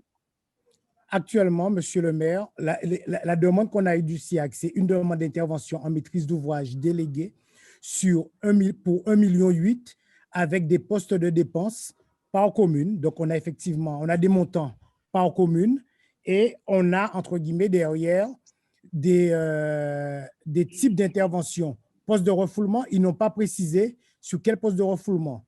Ils n'ont pas précisé à quel niveau des canalisations. C'est plus en termes de réparation qu'en termes d'extension et sur l'ensemble du réseau. On n'a pas de détails, on n'a pas de cahier des charges sur ces éléments. Très bien, précisément concernant mais par contre, Christian, si tu peux appeler Collard, mais tu as bien vu que Collard, la détente, il est très long, mais si tu peux appeler Collard pour avoir plus d'informations, puisque tout le temps, le SIAC nous demande de l'argent, mais c'est vrai que lors de la réunion modèle, tu as pu le constater, tu as vu que Président, tu es hors sujet, excuse-moi, hein, je suis désolé de te le dire assez fermement, tu es hors sujet, on est sur l'eau usée, on n'est pas sur l'eau potable. Mais moi, on parle bien de l'assainissement. Mais oui, je parle d'assainissement, donc on n'est pas... C'est pas mon sujet. L'assainissement et l'eau, c'est le même problème. Non, tu es hors sujet. On est sur le usé, là. Christian, le sujet... Non, mais tu es hors sujet. Christian, autorisation du Conseil communautaire à Monsieur le Président pour conclure des contrats relatifs à l'entretien des réseaux d'eau usée sur le territoire de la CAR. On est sur les eaux usées, on n'est pas sur l'eau potable. On est sur l'eau usée, je suis désolé. Moi, je te parle des eaux usées, Christian. Mais oui, mais donc c'est pas M. Collard, c'est M. Valuet aussi. C'est pas M. Collard. M. Collard, c'est sur l'eau. Écoute-moi, que ça soit Valuet, tu sais, tellement on n'arrive pas à joindre le SIAG. On essaie d'appeler tout le monde pour avoir une réponse. Que ça soit Valuet ou Collard, on n'a pas de réponse. Donc tu me dis, donc voilà, président, écoute-moi. On est d'accord. Simplement, je voulais te cadrer sur le fait qu'on est sur l'eau usée. Je suis bien conscient, mais le problème, c'est pas attends, laisse-moi terminer. C'est le problème. Non, pas chaud, président. Laisse-moi terminer. On est là pour construire. Donc, on est là pour construire. Moi, je connais très bien mon territoire. Je te dis deux choses. J'ai bien compris. Tu m'as dit de m'adresser à Collard. Je te dis, c'est pas Collard, c'est Valuet qui s'occupe de l'usine. Donc, par conséquent, je vais m'adresser à Valuet. Et je vais m'adresser à Valuet. D'une part, d'ailleurs, je me suis déjà adressé à Valuet. Et d'autre part, je te demande en tant que président que sur ces 1,8 million, que moi, je puisse t'adresser un courrier sur les urgences en matière d'eau usée. Et Michel-Antoine l'a bien dit, ce n'est pas pour les... comment dire, c'est pour l'entretien et les réparations. Entretien et réparation. On est bien d'accord, hein? C'est bien ça, hein? C'est bien ça. D'accord. Et donc, je vais t'envoyer un courrier officiellement, président, sur nos priorités à Sainte-Anne pour les réparations et l'entretien concernant les réseaux d'eau usés. Est-ce qu'on est d'accord? OK, pas de problème. OK, c'est fini. Mais par contre, je te le redis encore, même si tu m'as fait le courrier, ton courrier va être envoyé au SIAG et je n'ai aucune garantie du retour du SIAG. Non, mais je vais m'en occuper. Je vais m'en occuper. Je vais quand même Valuer, Collard, X, Y, Z. D'accord? C'est la même. On va se retrouver devant une impasse et devant des gens qui nous amènent aucune réponse. Donc, je dis vivement le 1er septembre et vivement la fin du SIAG. Oui, président, la première personne que je connais au SIAG, c'est le président Luizy. Donc, dans un premier temps, je vais t'envoyer le courrier à toi et je vais l'envoyer en copie au président Luizy. Maintenant, après, s'il me dit de m'adresser à Valuer ou à quelqu'un d'autre, je verrai. Et je vais l'appeler personnellement. Donc, nous sommes des élus. Comme je te dis, moi, je m'adresse à toi. D'abord, évidemment, j'ai de très bonnes relations avec Michel-Antoine à la CAL. Donc, après, je peux faire le point avec lui. Mais l'autorité, c'est toi. Je te l'envoie. Et l'autorité, c'est Ferdi Luizy. Je vais lui envoyer en copie. Et D'accord. ensuite, je ferai le service après-vente après. Non, mais Christian, pourquoi je préfère préciser? C'est pour pas que demain, dans ce conseil communautaire qu'on a aujourd'hui, tu dises, ah, je t'avais proposé des endroits et ça n'a pas été fait. Juste rappeler que le SAC fait ce qu'il veut. S'il ne veut pas faire, il ne fait pas. En gros, c'est ça notre problème. Et regarde bien ce Non, que président, M. président, c'est nous qui payons. Les 1,8 million ne sortent pas de la poche du président. Les 1,8 million. Ils font ce qu'ils veulent. Président, Ils savent que c'est la fin. Ils savent président, que comme président, cette campagne aille les 1 encore. million, président, attends. Les 1,8 million ne sortent pas de la poche du SIAG, c'est la CARL. Donc, ils ne peuvent pas faire ce qu'ils veulent. C'est nous qui payons et nous, on va faire ce que nous Ils font ce voulons. qu'ils veulent. Ils font ce qu'ils veulent. Mais, oui, mais ce n'est pas eux qui payent, c'est pas normal. Tu ne peux pas Eh ben, payer mais et tu fais ce Christian, que tu on veux. est d'accord, mais Christian, nous on paye, mais je te le dis encore, ils font vraiment ce qu'ils veulent. Bon, en tout cas, Et je leur dis encore, moi j'attends la fin du SIAG au 1er septembre. Vivement la fin du SIAG. Président, je suis conseiller communautaire, donc évidemment, c'est l'argent, c'est notre argent, hein, donc on est bien d'accord. D'une part, d'autre part, en tant que maire, bon, je vais quand même faire comprendre au SIAG, en tout cas, sur le territoire de la commune de Sainte-Anne, il y aura des priorités et ils ne pourront pas aller en dehors de nos priorités. Amen, Christian, et j'espère vraiment que ça ira dans ce sens. Oui, non, mais j'ai compris ce que tu as dit, par contre. J'ai bien compris. Ah, Ils font ce qu'ils veulent. Okay. Ils font ce qu'ils veulent, mais moi, Christian, tu permets que je puisse mettre aux voix pour qu'on passe au point suivant? Monsieur le Président, j'avais demandé la parole, vous deviez me l'accorder. Ah, excusez-moi, Madame Hugues, Je vais vous essayer avez la d'être rapide. parole. Oui, Et merci. après, Madame Hugues, on passe au vote. D'accord, je vais essayer d'être rapide. Donc, je veux repréciser deux choses. La première chose, c'est que j'ai dit que je voterais pour, que je ne voulais pas m'opposer, mais je défends en tant qu'élu la voix des administrés et c'est vrai que je maintiens que des administrés et clients vont payer 2 fois, ce qui est tout à fait anormal. Maintenant, je vous ai bien dit que je voterai pour et que je suis de toute façon, depuis 2014, élue. Alors, je ne me sens absolument pas responsable, de ce qui s'est passé avant. Et tous les plans qu'on fait depuis 2014, on a vu ça avec M. Antoine en formation d'ailleurs il y a 10 jours, j'ai participé à cette formation. On voit que le plan Marshall de l'eau a commencé en 2014, que malheureusement, pour 12 000 raisons, il n'a pas porté ses fruits et que aussi malheureusement, ce n'est pas la peine de faire une politique politicienne avec de l'eau parce qu'on n'aura pas de l'eau dans 6 mois. Donc, moi, je suis pour trouver toutes les solutions, y compris pour payer 2 fois, mais ce n'est pas normal et on ne doit pas prendre ça pour cette habitude et prendre ça pour acquis. Et ensuite, la deuxième chose, Monsieur le Président, vous avez manqué de respect encore à une deuxième personne, donc je vais être obligée encore de demander à ce que ce soit noté. Vous avez dit que M. Collard du SIAG était un peu lent. Je trouve ça hyper respectueux. Je ne connais pas personnellement cette personne. Je l'ai déjà eu au téléphone, mais je trouve que dans une assemblée, nous devons monter l'exemple. Et je pense que M. Collard ne peut pas subir dans une assemblée des qualificatifs d'être lent, d'être ceci, d'être cela. On peut être fâché contre le SIAG, je le suis d'ailleurs, mais on ne peut pas porter atteinte à l'intégrité d'une personne. Donc, je voudrais ou que vous présentiez vos excuses ou que vous soyez l'objet d'un rappel à l'ordre pour manque de respect en la personne de M. Collard. Excusez-moi, M. Collard est extraordinaire. Tous mes concitoyens sont super satisfaits et ont les résultats. Vous avez totalement raison, Madame Hugues. Je me suis trompé. Ils travaillent hyper bien et tous les services du SIAG travaillent hyper bien et nous avons de l'eau en quantité, en qualité dans nos robinets. Je vous remercie, Madame Hugues, de m'avoir remis sur le droit chemin. Nous passons au vote. Je vais vous aider. Vous Qui vote contre? Qui s'abstient? À l'unanimité. Merci, chers collègues. On passe au point suivant. Il s'agit du protocole transactionnel pour la société Trapeg. Donc, j'ai sa parole. Qui présente le point? Monsieur Edom. Oui. Monsieur Edom, vous avez la parole. Merci, Monsieur le Président, Monsieur et Mesdames les conseillers communautaires.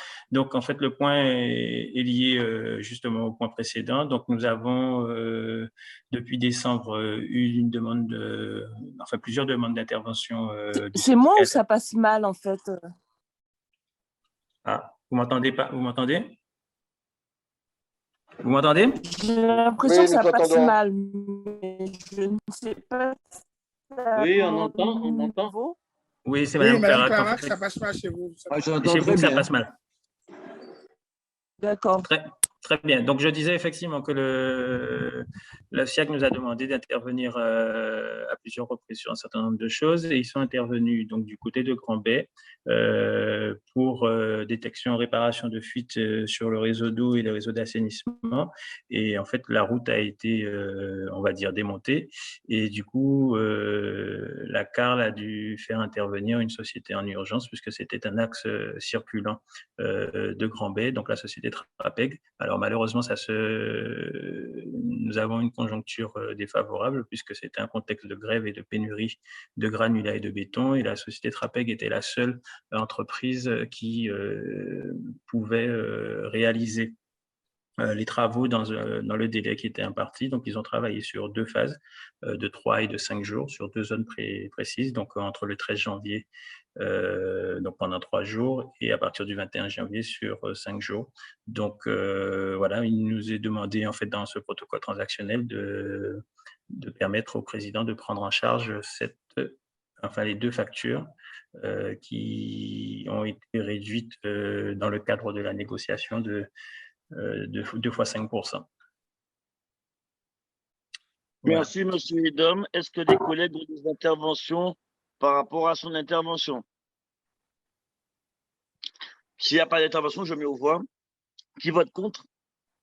Qui s'abstient? À l'unanimité des présents. Merci. On passe au point suivant. Alors, le point 10, recrutement d'un agent contractuel sur un plan permanent dans le cadre d'un contrat de projet au sein des effectifs de la CARL. Monsieur Clotilde. Oui, bonjour à toutes et à tous, chers élus. Donc, effectivement, aujourd'hui, on propose au Conseil communautaire de délibérer sur le recrutement d'un agent contractuel sur un contrat de projet. Donc, le contrat de projet est une nouvelle modalité de contrat qui a été créée par la loi du 6 août 2019, dite de transformation de la fonction publique, qui permet de recruter des emplois non permanents pour exécuter un projet, donc sur une durée minimum d'1 an, maximum de 6 ans. Donc là, aujourd'hui, on propose un poste de conseiller numérique, surtout dans le cadre d'une réponse d'un appel à projet, donc conseiller numérique, qui nous permet d'avoir un financement sur 2 ans donc, de ce poste.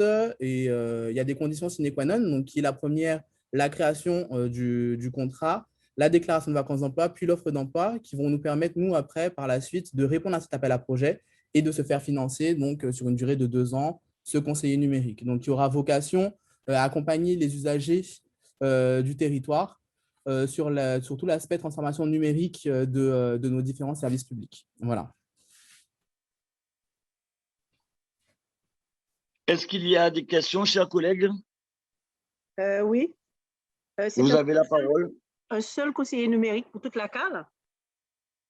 Ben déjà, commençons par un et après, on verra son résultat et s'il y a besoin.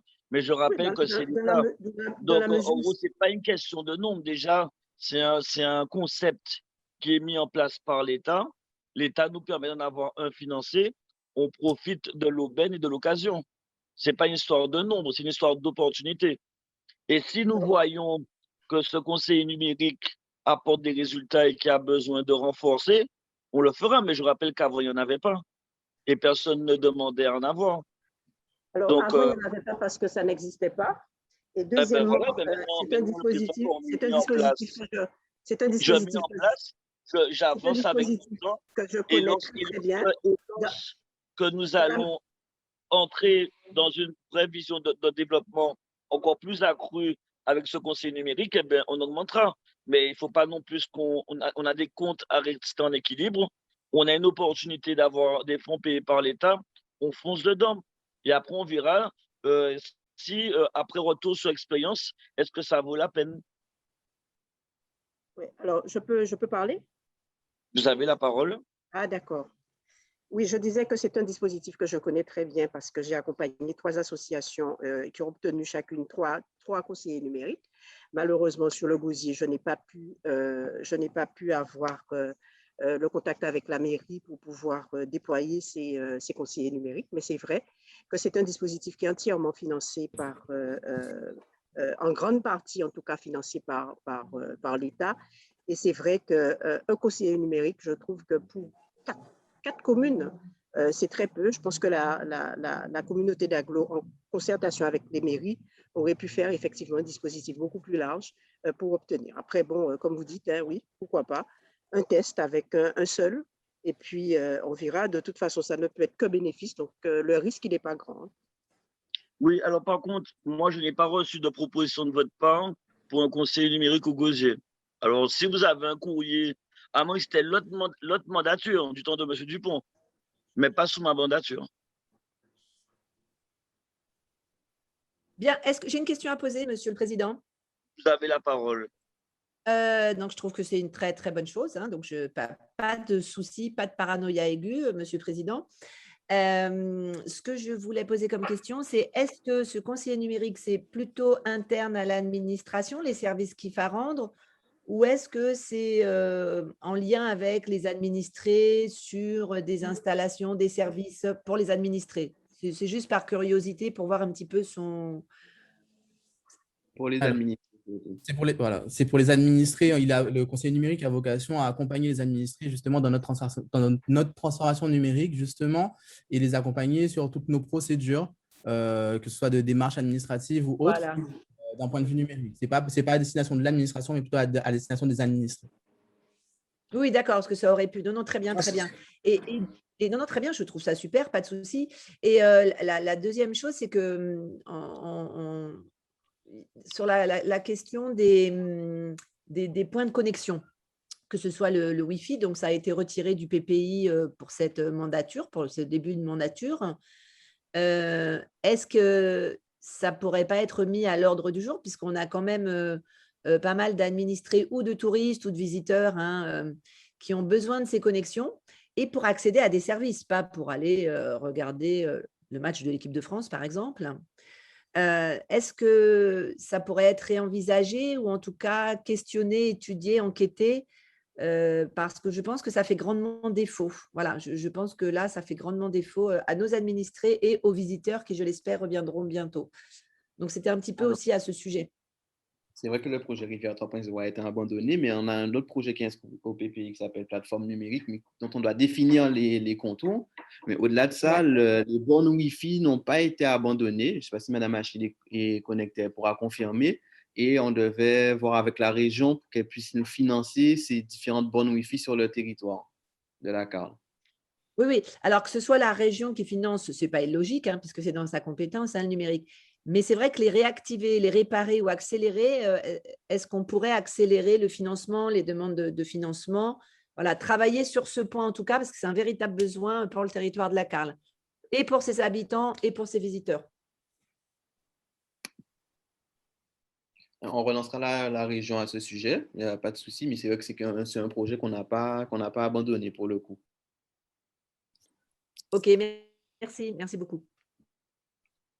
Nous mettons au vote qui vote contre, qui s'abstient, à l'unanimité. Merci beaucoup. Nous passons au point suivant.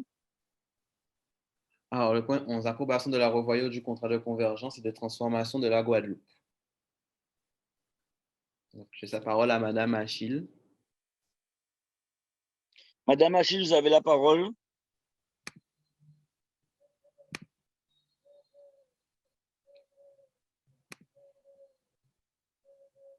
Madame Achille. Merci, Mme Achille, des soucis de connexion, donc je prends la parole. Donc, en date du 31 décembre 2018, le plan de convergence et de transformation, le CCT de la Guadeloupe, a été lancé par l'État, le Conseil régional, le Conseil départemental et les EPCI. Il s'agissait de se conformer aux dispositions de la loi du 28 février 2017, qui est la loi de programmation relative à l'égalité réelle outre-mer. Donc, le 8 juillet 2019, le contrat de convergence de la transformation de la Guadeloupe a été mis en œuvre par l'établissement d'un plan d'action opérationnel sous forme de différentes fiches projets, dont la logique s'appuyait sur une participation financière de l'État à proportion égale avec les collectivités partenaires. Donc, des correctifs devaient être apportés au contrat de convergence et de transformation initiale, notamment du fait de la crise sanitaire. Donc, il est proposé au Conseil communautaire d'approuver la revoyure du contrat de convergence et de transformation de la Guadeloupe faisant l'objet de l'avenant numéro 1 comportant des annexes suivantes. Donc, les fiches projets abandonnées, dont les fiches CARL Rivière 3.0 et les chantiers agricoles, les fiches projets cofinancés par l'Europe et dont le financement bascule sur le PIO 2021-2027, notamment concerné l'unité de valorisation et de traitement des déchets, et c'est que les opérations engagées fin 2021 du volet du plan de relance CCT, soit pour la CARL, la réhabilitation des plateaux sportifs des écoles du Gosier. Le tableau récapitulatif des engagements par financeur et par projet, l'avenant numéro 3 de la convention pluriannuelle État, ADEME, région, département, établi dans ce cadre. Voilà. Donc, il est à noter qu'une prochaine revoyure pourrait avoir lieu d'ici fin 2022. Est-ce qu'il y a des questions par rapport au point présenté? S'il n'y a pas de questions, je mets aux voix qui vote contre, qui s'abstient à l'unanimité. On passe au point suivant. Approbation de la signature du protocole d'engagement du contrat de relance de transition écologique CRTE. Donc, la parole à Madame Pauline Montauban. Madame Montauban, vous avez la parole.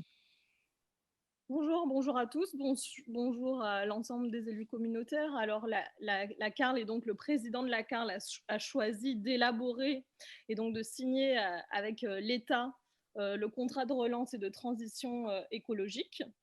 Et préalablement à cette signature qui doit intervenir en septembre 2021, la CARL doit signer ce protocole d'engagement. Le protocole d'engagement précise simplement les méthodes de travail définies en fait, par les signataires et les besoins d'ingénierie ou d'assistance technique que nécessitera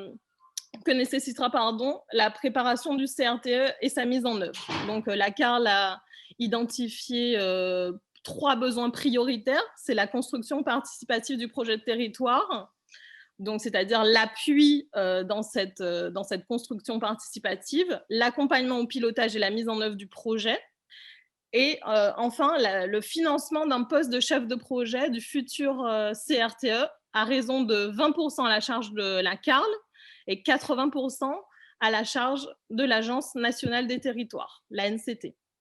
Donc, oui. Merci Madame Montauban. Est-ce qu'il y a des questions par rapport aux propos de Madame Montauban? S'il n'y a pas de questions, je mets aux voix qui vote contre, qui s'abstient à l'unanimité. On passe au point suivant, s'il vous plaît. Réalisation d'équipements sportifs sur le territoire de la CARL. Donc, la parole est à Madame Bistoké.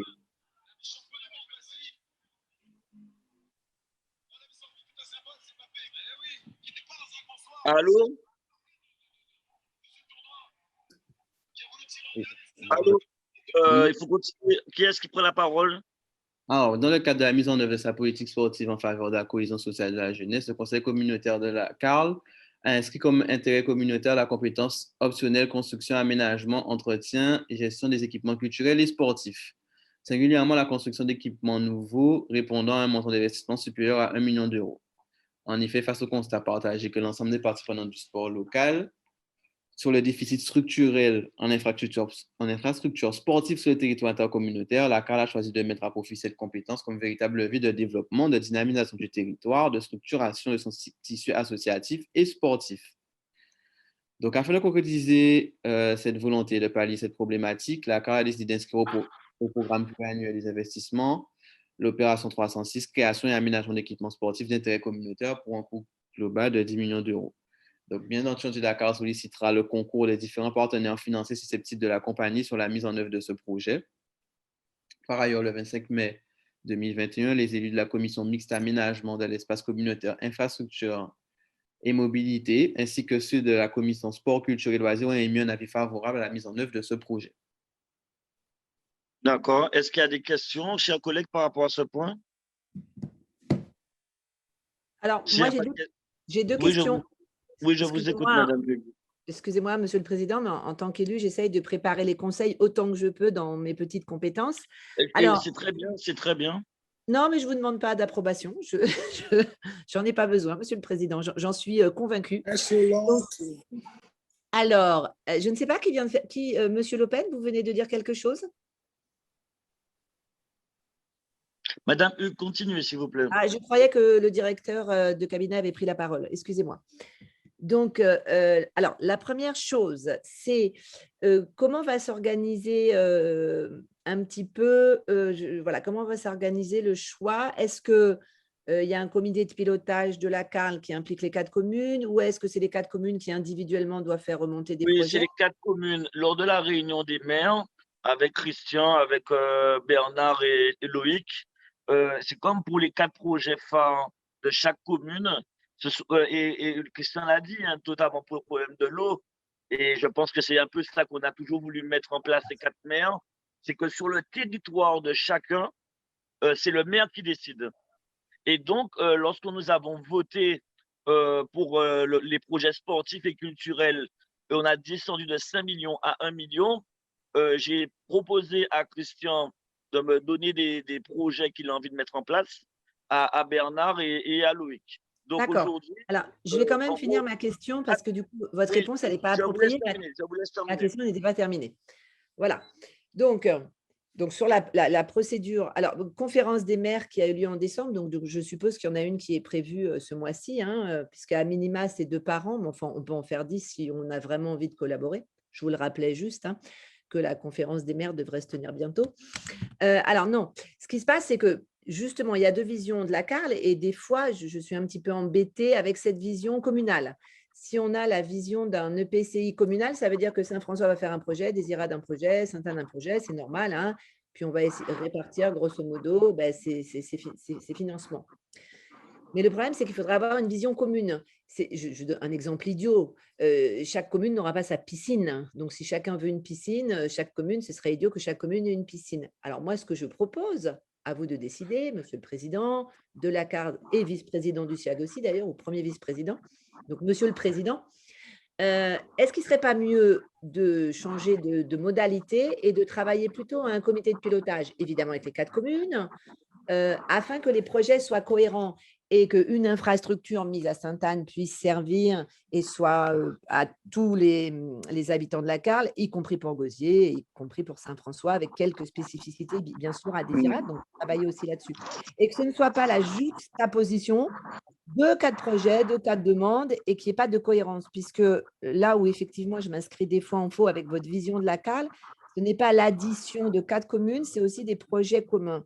Et moi, je pense véritablement pour que les infrastructures sportives soient pérennes sur un territoire, ne soient pas trop coûteuses, il faut qu'elles soient envisagées au niveau du territoire de la CARL. Donc ça, c'est ma première demande ou une proposition. Pouvez-vous peut-être changer les modalités de travail et voir si on ne peut pas organiser un comité de pilotage, un travail de réflexion, se faire accompagner éventuellement, pour que ce soit vraiment cohérent sur le territoire et pas une addition de 4 projets communaux.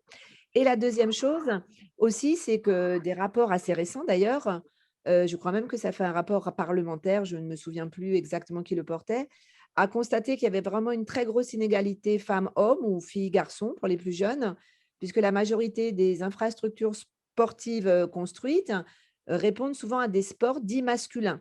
Alors, non pas que je pense que les sports soient masculins, mais il y a plus d'hommes ou de jeunes hommes qui pratiquent le football, le basket. C'est quand même 90% des licenciés. Du coup, quand vous construisez, par exemple, des terrains de football, vous répondez seulement à un besoin réel, mais seulement d'une partie de la population.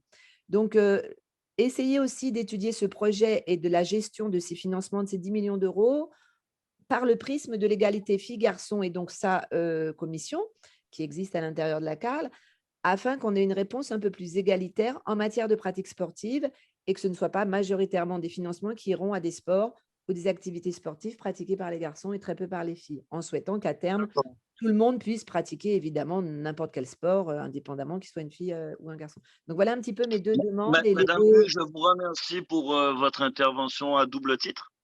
Déjà, j'aimerais vous rappeler que dans tous les cas, ce sont des projets communautaires. Donc, ne parlez pas de municipaux, c'est vraiment communautaire. Et puis, nous, dans notre vision, tous les bâtiments ou toutes les infrastructures qu'on va mettre en place sont faits pour les filles et les garçons. Et à plusieurs titres.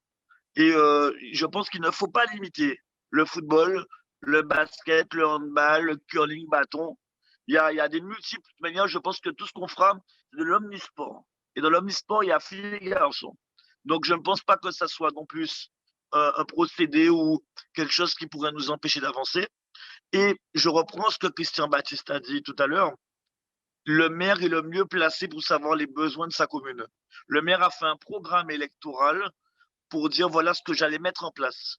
Si la CARL peut aider une commune à avancer, eh bien, on avance. Parce que, par exemple, imposer une maison du Gros Cas à Sainte-Anne et Sainte-Anne ne veut pas, je ne vois pas l'intérêt.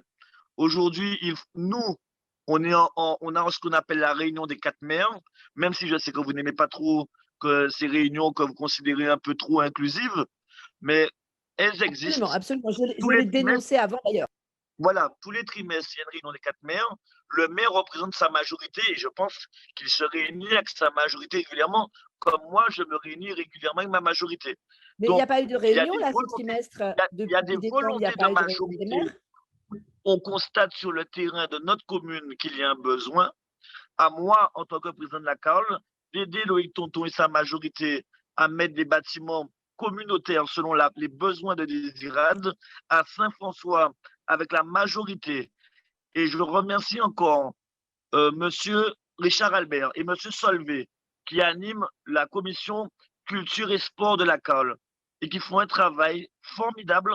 Et pour moi, cette commission, c'est quand même une instance technique qui permet de faire sortir des projets de terre. Donc, nous avons de la compétence au sein de nos politiques communautaires. Profitons-en, avançons avec eux. Et la preuve, la maison du Gros Cas avec eux va sortir. La journée du Gros Cas a été un succès. Je sais que Christian a beaucoup apprécié, Bernard a beaucoup apprécié, j'ai beaucoup apprécié. Et pourtant, on n'avait pas fait de comité technique. Donc aujourd'hui, on a des commissions qui travaillent. Faisons confiance à nos élus, majorité et opposition, et avançons. Mais je vous le dis, il n'y aura pas de structure que pour les garçons. Ce sont des structures mixtes où il y aura des filles et des garçons, et ça dans les 4 communes. Donc, mes 2 demandes sont rejetées, j'ai bien entendu. Non, elles sont entendues et on va voir comment on peut mettre en place, peut-être évoluer. Mais pour le moment, comme je vous l'ai expliqué, si nous voyons que la commission de Richard Albert et de Patrick Solvay n'arrive pas à répondre aux demandes, mais je vais aussi discuter avec les maires, parce que ce n'est pas ici que je vais prendre de décision. Il y a 4 maires qui ont été élus par leur majorité. On va discuter ensemble et à vous, conseillers municipaux ou adjoints, de remonter les informations à votre maire pour lors de la réunion des 4 maires, qu'on puisse être en adéquation avec vos idées et vos propositions. D'accord, j'ai bien entendu. Non, mais ce n'est vraiment pas ma conception, effectivement, du fonctionnement de la CAL, que, effectivement, voilà, c'est parce que nous avons une véritable divergence sur la façon de faire. Donc, en tout cas, sachez que moi, puisque je participe à la commission égalité femmes-hommes notamment, je pense qu'elle pourrait être associée dans ces projets, justement. On peut très bien réunir 2 commissions en même temps pour avoir ce prisme. Par exemple, vous prenez la tâche de Richard Albert et de Patrick Solvay. En tout cas, par contre, il fallait prendre aussi pour le Gros Cas, parce que le Gros Cas, ce n'est pas que des hommes. C'est dommage que pour ce genre de projet hyper intéressant, Madame Hugues, vous n'avez pas proposé l'égalité homme-femme pour le Gros Cas. Écoutez, Madame Hugues ne peut pas être partout, elle a assez de boulot comme ça, donc j'essaye autant que… Ne m'interrompez pas. J'essaye autant que faire se peut de proposer des idées, d'être force de proposition. Merci pour Je n'ai pas fini, Monsieur Cornet, ma phrase. Donc, j'essaye de proposer des idées. Vous ne pouvez pas me reprocher à chaque fois de ne pas être partout. Je travaille notamment dans le cadre de mes recherches sur l'égalité filles-garçons en matière d'éducation. Donc, c'était un sujet où je suis un peu plus à l'aise. Et je ne suis pas à l'aise sur tous les sujets. Donc, ne me reprochez pas systématiquement à chaque intervention quelque chose, Monsieur le Président. D'accord, mais je ne vous ai rien reproché, je vous ai proposé d'ouvrir. On passe au vote. Oui, je t'écoute, Monsieur le Président. Oui, je voulais rappeler à Madame Hugues quand même que le travail se fait déjà, notamment avec des commissions mixtes. Ma commission, qui est la commission aménagement du territoire, et celle de Monsieur Albert, qui est sport et culture, nous travaillons déjà ensemble. Nous avons même déjà fait 2 commissions mixtes, notamment dans le cadre de la journée du Goka. Nous avons travaillé à 2 reprises. Donc, le travail se fait déjà et nous… C'est super. C'est super. Donc, voilà. Donc, ce n'est pas une nouveauté, ça se fait déjà. Donc, on peut… Je confirme.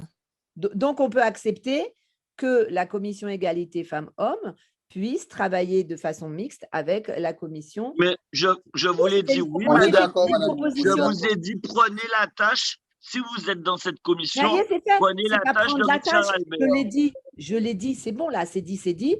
À bon, vous, Monsieur d'accord. le Président, Alors, on passe au vote. de mettre en œuvre ça. Ce n'est pas moi qui vais donner des ordres aux autres. J'en ai fait la Il n'y a proposition. pas d'ordre, c'est juste une collaboration. Il n'y a pas eu besoin d'ordre. Hein. Les vice-présidents se voient et ils disent une commission mixte. C'est simple, il n'y a aucun problème. Hein. Je ne vois pas pourquoi je bloquerais ça. Je passe au vote. Qui vote contre? Qui s'abstient? À l'unanimité. Monsieur le DGS? Oui, Président. Alors, le point 14, approbation du projet de construction de la Maison des Arts et de la Culture autour du Gros-Cas. Madame Angélique. Voilà.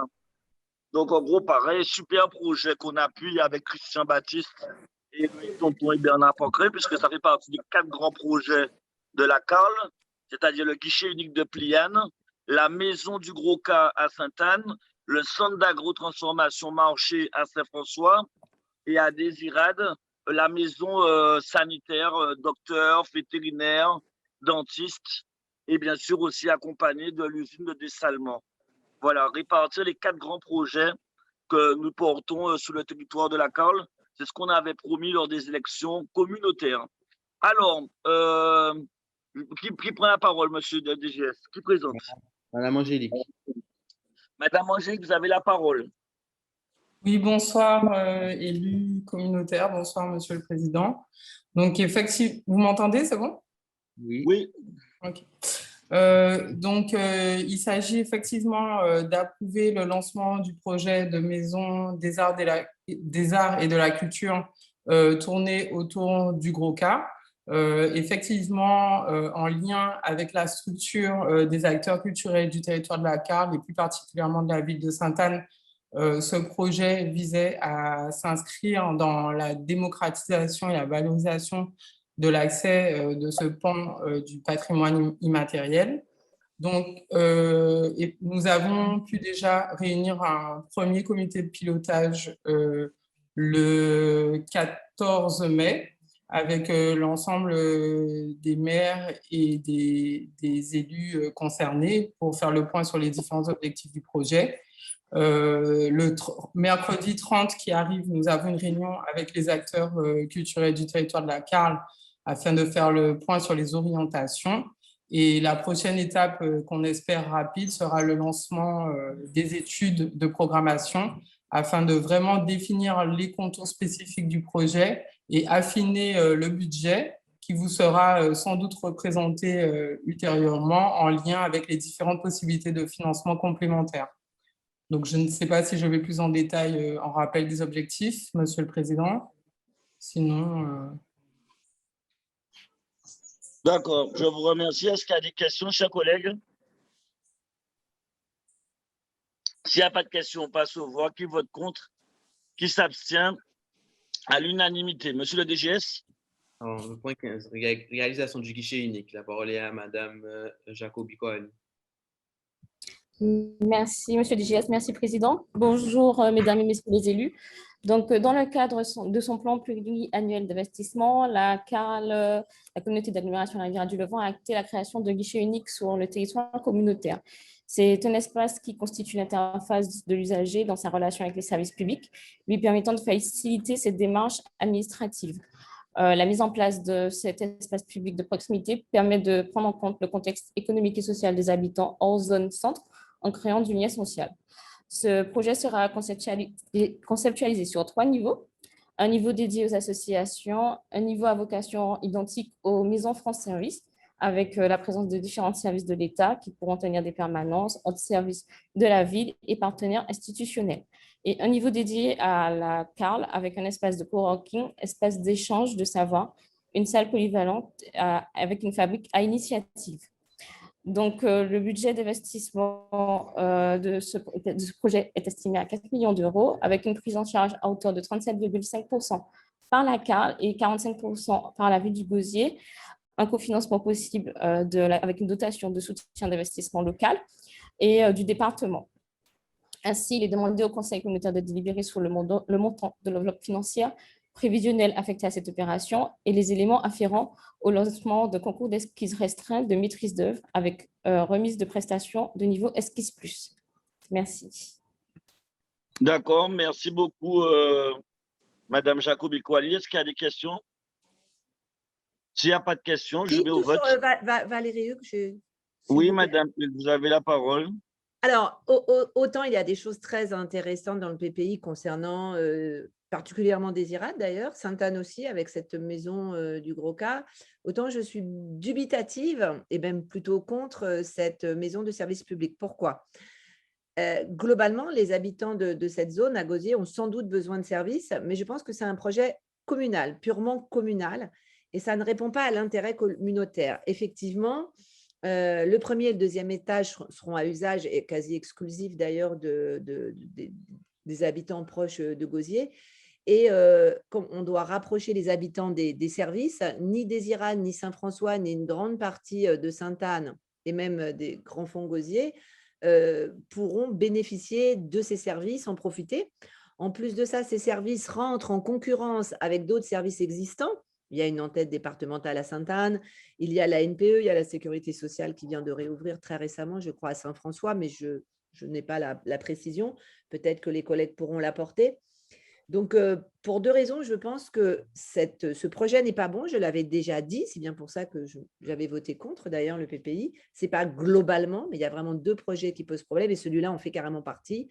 C'est un projet purement communal qui va rendre service à des habitants gosiériens, et sans doute pas tous d'ailleurs, et il va faire que renforcer les inégalités territoriales, alors que le but est au contraire de permettre l'accès à des services à tous les habitants de la cale.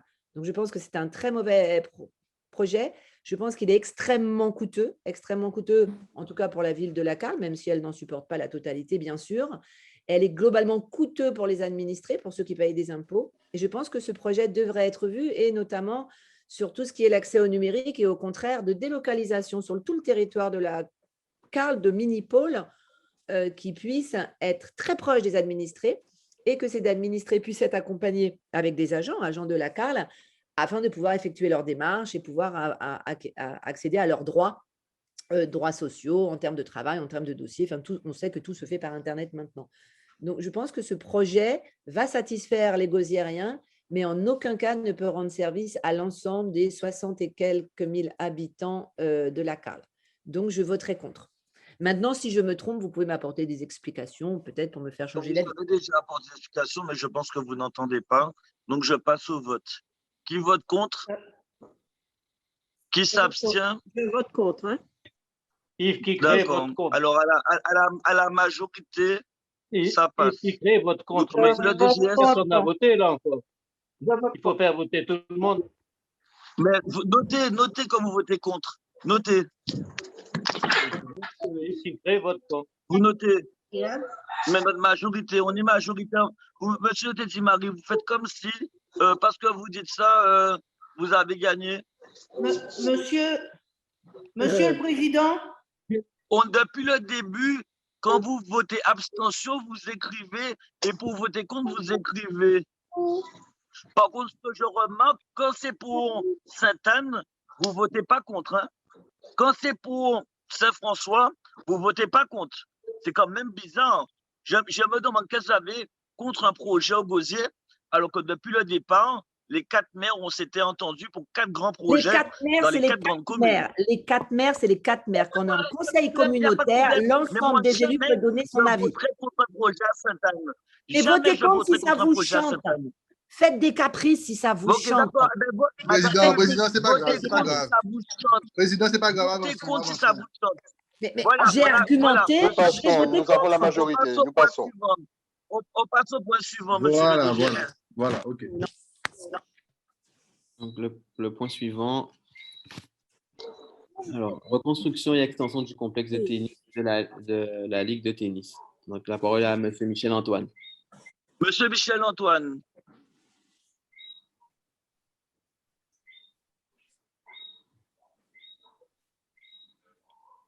Monsieur Michel-Antoine. Bon, si monsieur Michel-Antoine n'est pas là, je dois avoir un petit souci. Je prends la parole donc, sur ce point. Donc, le DGS. Oui, donc comme on l'a vu déjà précédemment avec les équipements sportifs, donc dans le cadre de la mise en œuvre de sa politique sportive comme véritable levier du développement et de son attractivité et de la dynamisation du territoire, Le conseil communautaire a choisi d'inscrire au programme pluriannuel des investissements 2020-2026 l'opération 306 de reconstruction et d'extension du complexe de tennis de Bas-du-Fort pour un montant provisionnel des travaux de 3 622 000 euros. Cet équipement d'envergure régionale répond aux recommandations de la Fédération française de tennis et aux exigences des normes d'accueil des compétitions internationales, qui comprendra notamment la réalisation de cours centrales, la rénovation de 6 cours existants, la création de murs de frappe, la création d'un paddle. Et d'autre part, le projet aussi comporte la création de vestiaires, de locaux, tribunes. Et pour ce faire, le plan de financement suivant vous est proposé. Donc, avec un montant des études prises par la région de 202 000 euros, les aides aussi du FEDER et pour les travaux, une participation de la CARL qui s'élève à 31%, ce qui représente à peu près 1 122 000 euros. Voilà, donc, bien entendu, la CARL sollicitera le concours des différents partenaires financiers susceptibles de l'accompagner sur ce projet. Et le 25 mai 2021, les élus de la commission d'aménagement d'espaces communautaires, infrastructures, mobilité, ainsi que ceux de la commission sport, culture et loisirs ont émis un avis favorable à la mise en œuvre de ce projet. Est-ce qu'il y a des questions, chers collègues? S'il n'y a pas de questions, je mets aux voix. Qui vote contre? Qui s'abstient? À l'unanimité, on passe au point suivant, monsieur le DGS. C'est le dernier point.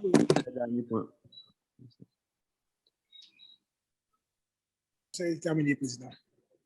Président, c'était le dernier point. D'accord. Alors, merci, chers collègues, pour ce conseil communautaire. Et je vous souhaite à tous une très bonne soirée et prenez soin de vous. Les conseillers de la municipale sont attendus pour le conseil municipal. OK. Merci bien. OK, merci. Allez, bonne journée à tout le monde. Bye. Pareillement.